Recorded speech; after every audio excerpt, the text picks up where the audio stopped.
Bonjour. Dans de très nombreuses synagogues à travers le monde, on appelle la bénédiction divine sur le chef de l'État et son gouvernement. Jadis, on le faisait pour les rois ou les empereurs. Que nous dit cette pratique quant à la relation des citoyens juifs à la France? Peut-elle éclairer notre rapport à la laïcité? Afin de répondre à ces questions, nous recevrons Pierre Birnbaum.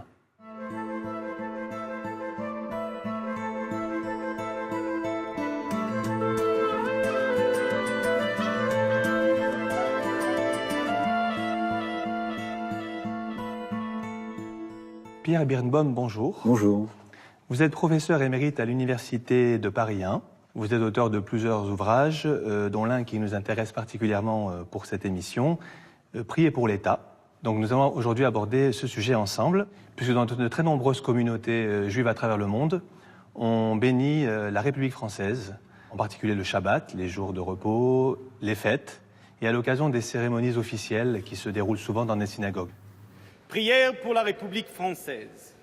Que la France vive heureuse et prospère, qu'elle soit forte et grande par l'union et la concorde, et conserve son rang glorieux au sein des nations. Amen.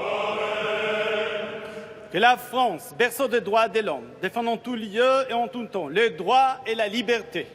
Amen. Que l'Éternel accorde sa protection et sa bénédiction à nos forces de l'ordre et à nos soldats, qui s'engagent dans notre pays et partout dans le monde pour défendre la France et ses valeurs. Les forces morales, le courage et la ténacité qui les animent sont notre honneur.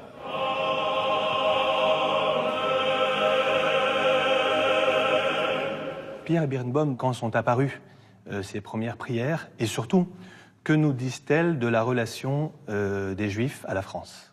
Je crois qu'on peut commencer par le dernier aspect de votre question.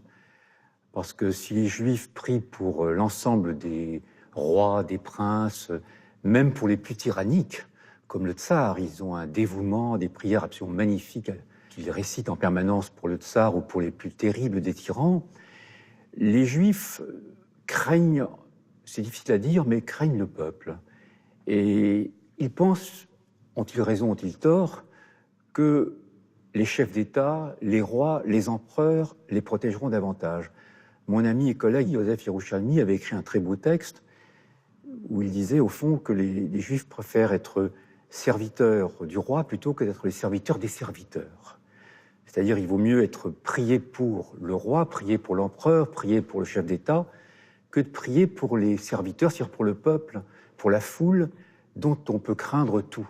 Donc il y a une sorte de tradition qui traverse toute l'histoire juive, qui pose problème d'ailleurs, car elle est contraire à la démocratie, elle dénote une sorte de peur du voisin, comme en Pologne, etc., de celui que l'on côtoie, alors que l'on fait confiance, à tort probablement et très souvent, au roi. Par exemple, le roi en Espagne, les rois ont été responsables des pires des pogroms ou bien des expulsions et ensuite de l'Inquisition, et les Juifs continuent à prier pour eux. Le doux roi nous protège, même si dans les faits, il ne nous protégeait pas. Alors, cette attitude que l'on trouve partout, et qui demeure de nos jours, puisque les Juifs prient partout pour le roi, pour le prince, pour le roi d'Angleterre, pour le président des États-Unis, elle prend une dimension encore beaucoup plus forte en France. Pourquoi? Parce que la France, de toutes les sociétés, au fond, contemporaines, est celle qui est la plus centrée sur l'État. L'État aussi bien monarchique que l'État républicain. Et du même coup, les Juifs sont pris par cette logique qui les pousse à aimer encore plus que partout au monde ceux qui représentent l'État, que ce soit le roi, ou que ce soit l'empereur, ou que ce soit la République. Et donc, dans ce livre que vous avez la gentillesse de citer, j'ai retracé l'ensemble de ces prières depuis la monarchie de Louis XIII à Louis-Philippe et jusqu'à Napoléon III. On trouve des prières presque d'une obscénité, tellement elles sont véhémentes, tellement elles sont passionnées. On adore les membranes du corps du roi, on prie pour les nerfs, le corps du roi, exactement comme selon la formule de Kantorowicz, les deux corps du roi. Les Juifs ont inventé le respect et la prière du corps du roi ou de la reine, ou des serviteurs du roi et de la reine. Et ces prières fabuleusement couvertes d'adjectifs les plus retentissants, les plus exaltés, se reproduisent d'un roi à l'autre. on prie pour la naissance du futur roi, on prie pour la mort du roi, on prie pour les prières du roi, pour les victoires du roi, on prie pour les décès, pour le successeur. Lorsque la Révolution survient en 1789, les Juifs deviennent citoyens en 1791.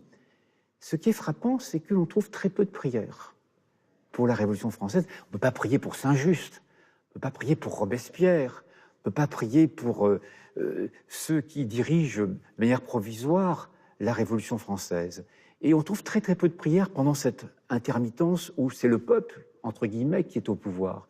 Et dès que les Bourbons reviennent, enfin nous sommes heureux, enfin nous adorons les Bourbons, dès que Napoléon est là, on trouve au fond une sorte de succession constante de prières pour celui qui incarne l'État.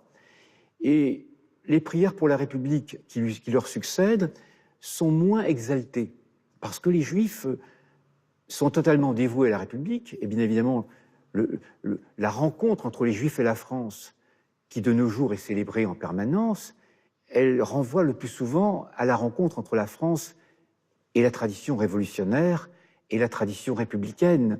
Et on laisse un peu de côté ce qui était de l'ordre de la monarchie. On oublie un peu la dévotion des Juifs à l'égard des monarques pour ne mettre l'accent que sur l'intensité de leur allégeance à la République. Si je peux juste revenir sur un point très important que vous avez souligné, c'est effectivement que les Juifs ont plus peur de l'anarchie que de la tyrannie. Finalement, plus il y a d'États, moins les Juifs ont peur justement de ce déchaînement des foules populaires. Et puis moins il y a d'États, moins il y a de pouvoir politique fort. Et puis à ce moment-là, il y a une sorte de refuge que les Juifs retrouvent dans le pouvoir politique. Ils imaginent toujours que c'est l'État, le pouvoir, le monarque qui va les protéger. Et vous avez raison de mettre l'accent sur la peur de l'anarchie. En 1848, il y a une révolution en France, vous le savez bien, de même qu'en toute l'Europe, et les Juifs sont bien embarrassés, parce que le peuple est dans la rue, on dresse des barricades, la révolution gronde, l'armée est détruite, et on trouve au fond dans la presse juive de l'époque, de même que dans les discours des rabbins, une très grande inquiétude. Certains disent qu'il faut célébrer le retour de la République après la fin de la monarchie de Juillet. Il faut participer à cette révolution. Et d'autres disent mais la révolution ne nous apporte que le malheur, la révolution ne nous apporte que la destruction, la souffrance. Et en effet, pendant la Révolution française, il y a effectivement en Alsace, vous le savez bien, en Lorraine, des pogroms qui se mettent en place. Les révolutions sont-elles améliorent-elles forcément le destin des Juifs? Les Juifs les craignent souvent, même si, bien évidemment, ils vont participer à la révolution bolchevique ou d'autres mouvements d'extrême gauche à travers toute leur histoire. Il y a toute la tradition humaniste qui les entraîne néanmoins à participer au changement social et vouloir mettre en place davantage de justice, même si, par ailleurs, ils peuvent craindre les retombées de cette prise du pouvoir par le peuple. Il y a là une sorte de contradiction, mais qui est une belle contradiction, lourde de conséquences, et en même temps le respect du pouvoir, l'adoration du pouvoir et la soif de justice. Les deux ne vont pas en même temps, du même coup. Il peut y avoir contradiction, les Juifs sont partagés entre l'un et l'autre. Alors, si on cherche du côté de la Bible, effectivement, on trouve un texte dans le livre de Jérémie. « Recherchez la paix pour la ville où je vous ai exilé, priez en sa faveur, car votre paix dépend de la paix. » C'est toute la question de la diaspora. C'est-à-dire, Jérémie, il écrit aux exilés de Babylone. Et c'est toute la question, au fond, de la survie de la diaspora, des Juifs aussi bien en galoute, enfin, qui sont bien forcés de prier pour le gouvernement. Mais ce texte de Jérémie, il faut le lire dans son ensemble. Et la suite est vraiment très impressionnante, puisque Jérémie dit « Mettez votre tête sous le joug ». Mettez votre tête sous le joug, c'est-à-dire qu'il a l'image du bœuf. Il faut vraiment porter, il faut se soumettre au roi. Soumettez-vous, il le dit. Et puis, c'est une vision très assimilationniste de la survie, puisqu'il dit lui-même, dans ce texte, à la suite, il dit « plantez, procréez, épousez des femmes, vivez, plantez ». C'est-à-dire, il demande aux Juifs non seulement de prier pour le roi, mais de se soumettre totalement au pouvoir du roi, mais également de contribuer en fait à l'essor du pays, de s'intégrer à la société de l'exil. Dans le très long terme, de planter, c'est-à-dire pas pour les 15 jours ou pour les 15 années, mais pour des générations entières. Donc la lettre de Jérémie est une lettre au fond qui légitime la diaspora et qui peut faire problème, enfin, dans une autre interprétation de l'histoire juive, Ouais. où la diaspora est vue comme la galoute, comme la négation de la vie juive. Alors, Mais vous ne pensez pas qu'il y a aussi une sorte de reconnaissance ou d'expression de gratitude à l'endroit des pays qui nous accueillent?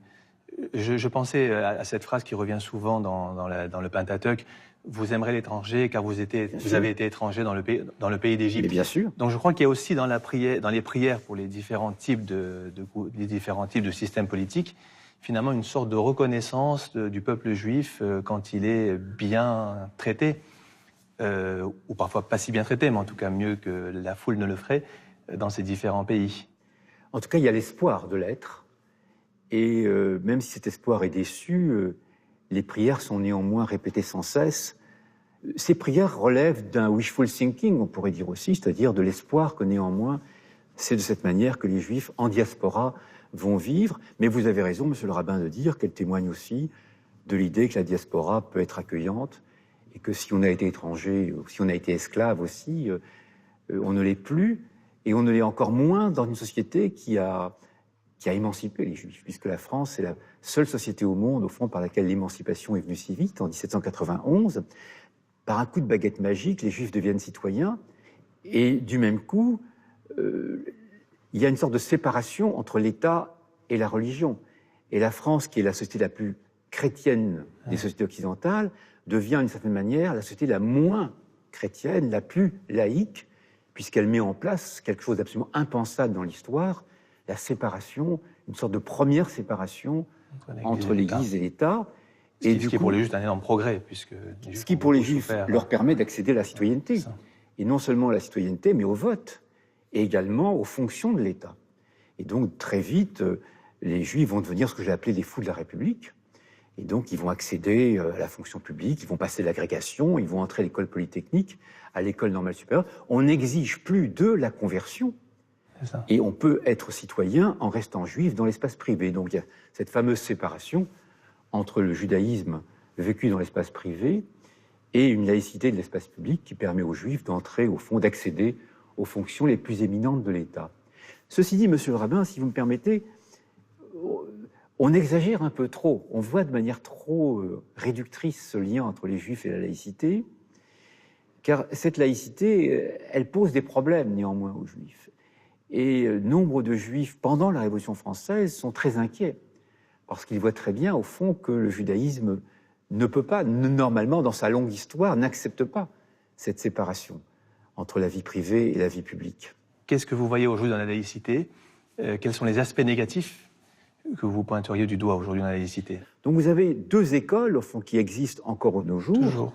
Ceux qui se réclament d'une laïcité très exigeante, et qui n'était pas, au fond, la laïcité mise en place par la Troisième République, qui était beaucoup plus tolérante, beaucoup plus neutre et beaucoup plus tolérante, et ceux qui souhaitent, en effet, remettre en question même cette laïcité, aller beaucoup plus loin, dont un certain nombre de rabbins qui militent pour que les Juifs puissent se détacher davantage de la laïcité, afin qu'un judaïsme puisse renaître davantage dans l'espace public.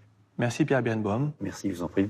La semaine prochaine, nous recevrons Dan Arbib, avec lequel nous parlerons d'un très ancien principe talmudique, Dina de Malchuta Dina, la loi du royaume et la loi.